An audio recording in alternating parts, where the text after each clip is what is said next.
Our Latino brothers and sisters were the foremost seamstress in this country. Go up to New York City, 34th Street, 35th, 36th, 37th Street. That was the manufacturing hub. And in that manufacturing hub, Latinos dominated. We turned out clothing by the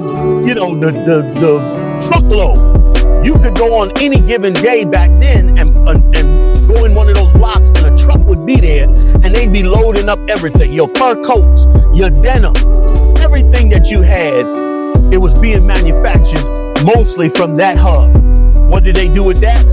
They packed it up, shipped it overseas, and gave it to another people and took that away from us. Not only that, your food service, working in your food service, working in building. All these buildings that you see that are skyscrapers from the turn of the century were all built by the Native Indians.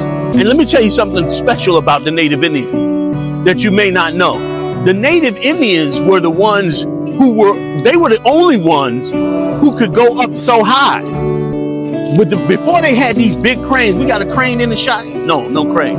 But before these big cranes came, they had to go up on these high steel beams and rivet the steel beams together. And white men didn't want to go up there. They were afraid to fall and die. So what did they do? The Native Americans were hired.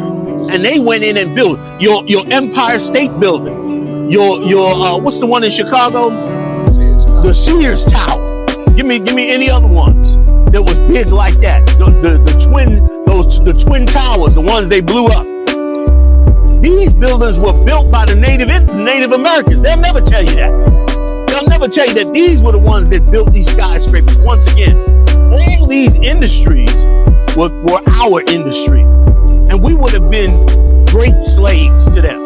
We would have done our time, and when our time was over, we would have moved on and become the people of the Lord.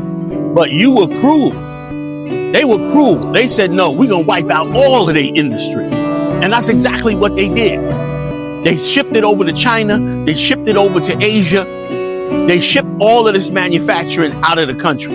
And so what happened? China started to get rich. China got rich, and then guess what China did? China went and bought the U.S. debt. So they were making money off the U.S. and buying the U.S. debt. And before you know it, China owned so much of the U.S., they were able to put leverage on the U.S. Now China is sitting as a superpower off of all the black manufacturing that was here in the United States.